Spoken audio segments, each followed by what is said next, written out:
Muy buenas gente, Pedro Sánchez acaba de anunciar las medidas económicas para intentar apalear la crisis económica que se nos viene encima. Porque sí, se nos viene una crisis económica encima. Ya hablaré en un vídeo al respecto solo de ello. Antes de entrar en detalle en las medidas económicas que ha propuesto Sánchez, que tampoco las ha especificado mucho, ¿vale? Porque me he visto su rueda de prensa entera y la respuesta hacia los periodistas, tengo que decir que como discurso de un presidente del gobierno en este estado me ha parecido un discurso pésimo.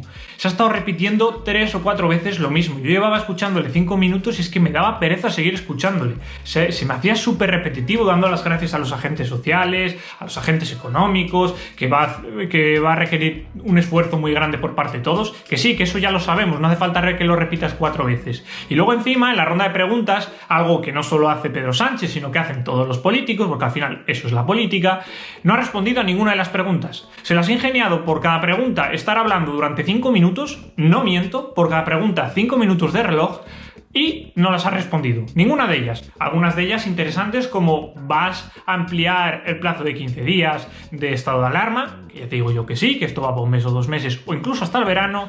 Ha calculado el gobierno la carga económica que le va a suponer todo esto y cuál es el límite, tampoco ha respondido.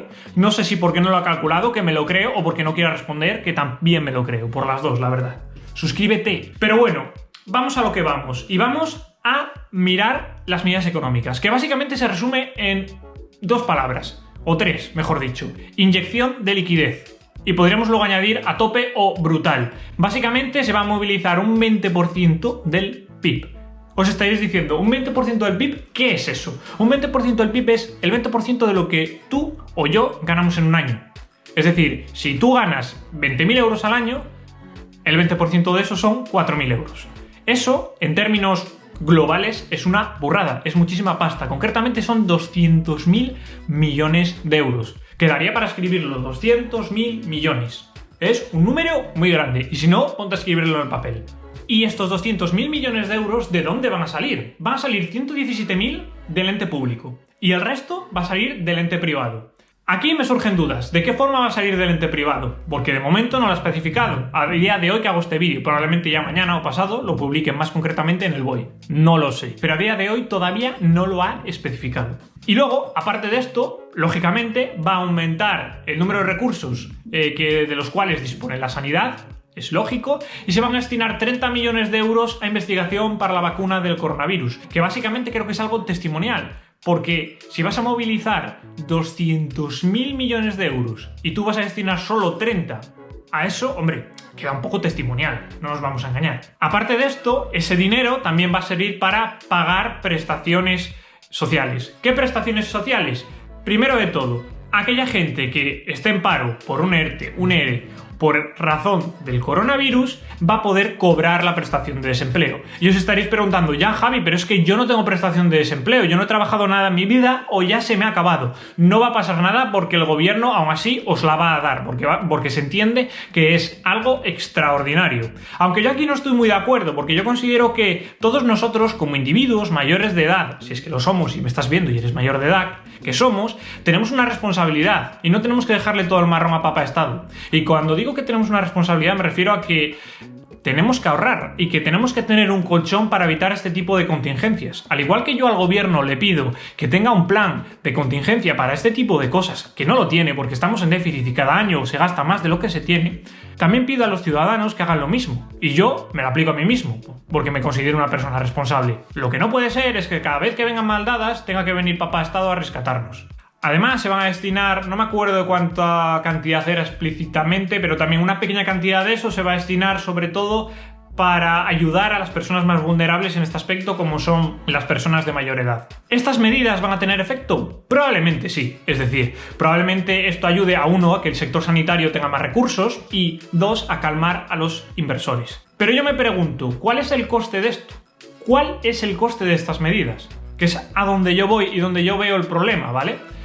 El coste de esto va a ser que el año que viene vamos a tener una carga impositiva de más del 20%. Porque no os engañéis, si ellos van a movilizar el 20%, nosotros no vamos a pagar solo el 20%. Siempre se paga de más. Siempre. Porque el Estado tiene ineficiencias que se va dinero furulando por ahí.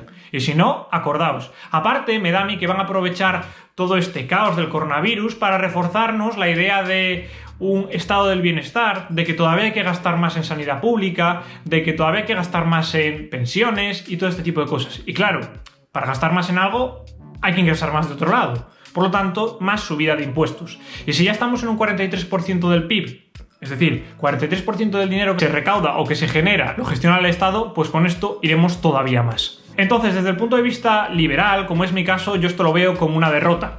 Y me diréis, ya Javi, pero es que entonces, ¿qué propones? Porque yo soy liberal minarquista. Pues por ejemplo, fíjate lo que te estoy diciendo.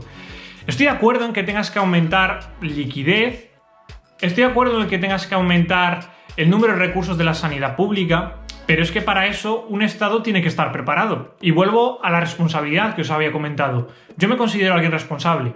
Yo lo que no hago es vivir al día. Yo lo que intento siempre es tener un colchón bajo la mesa por si pasan situaciones impensables como esta, o que me ponga malo, que me ponga enfermo, o cosas de este estilo. Y un Estado, si actúa de forma responsable, tiene que hacer lo mismo. Tiene que reservar parte del dinero que recauda de los impuestos, y eso que yo estoy en contra de los impuestos, pero parte del dinero que recauda de los impuestos tiene que reservarlo para situaciones como esta. Pero amigos, ¿cuál ha sido el problema?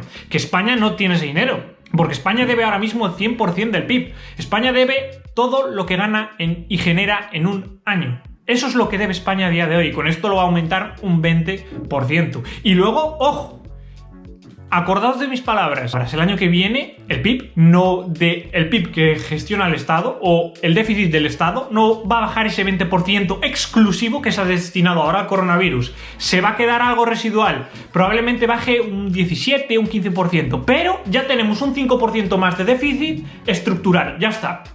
Eso va a pasar. ¿Por qué? Porque muchos partidos van a aprovechar para engordar el tamaño del Estado. Y repito, la solución desde mi punto de vista hubiera sido hacer las cosas bien, desde un principio. Y aquí la culpa la tienen todos. Y cuando digo todos es todos. Porque ningún partido, primero, presenta unas cuentas reales y, segundo, los que han estado en el gobierno no han hecho bien las cosas. Porque tanto el PP como el PSOE, y bueno, ya el PSOE con Podemos, el presupuesto que tenían era inviable, es que era mentir en la cara a los españoles, y luego el PP y el PSOE, siempre que han estado, han aumentado el déficit. Y eso que han hecho recortes. Entonces, la solución hubiera sido una buena gestión de años atrás. Que durante tú los 10 años o los 12 que han pasado desde la crisis, hubieras bajado impuestos para que el sector privado se revitalizase y ese dinero que empiezas a generar también privatizando otros servicios, por supuesto, para disminuir el tamaño del Estado, recaudar pocos impuestos, pero los impuestos guardar una parte para posibles contingencias. Y miras, hombre Javi, ya, pero es que aunque guardases una parte no hubiera sido suficiente para el coronavirus, porque nadie lo podía imaginar. Estamos de acuerdo, no hubiera sido suficiente, pero ya estaríamos en otra situación. No es lo mismo plantearte el Estado deba todo lo que genera en un año y que encima se tenga que seguir endeudando por un problema como este, que el Estado esté solventado, es decir, que el Estado no deba nada a nadie, incluso tenga una pequeña hucha guardada, aunque sea pequeña, y que por el coronavirus lógicamente no le va a dar y tenga que endeudarse, pero no es lo mismo a que se endeude un 15% a que se endeude un 115, un 120%. No es lo mismo. Y por supuesto no es lo mismo de cara a que si has hecho bien los deberes antes, implica que hay muchas posibilidades de que hagas bien los deberes en el futuro. Es decir, que como has aumentado el déficit por una circunstancia extraordinaria como es el coronavirus, luego tendrás que aplicártelo para reducirlo, quedarte a cero y empezar otra vez a aumentar esa hucha para posibles contingencias. Pero no, aquí en España, como en los últimos 30 años se han venido haciendo las cosas mal, se seguirán haciendo mal en los siguientes 30 años. Por lo tanto, seguiremos endeudándonos, seguiremos aumentando el tamaño del Estado y seguiremos aumentando esa bola que no vamos a ningún lado. Me ha salido un poco poesía, me ha salido una poesía así un poco tal. Pero bueno, básicamente estas son las medidas de Pedro Sánchez. Si las concreta más y tengo acceso y puedo leer el BOE o medidas un poco más en concreto, intentaré hacerlo. Lo único que te pido es que te suscribas. Hemos tenido en los últimos vídeos de mi canal bastantes visitas y solo se ha suscrito una persona. Tíos, suscribiros, que no cuesta nada y estáis desde casa. No me podéis decir que andáis con prisa. Por favor, suscribiros, loco, que no cuesta nada. Así que nada, nos vemos en la próxima. ¡Adiós!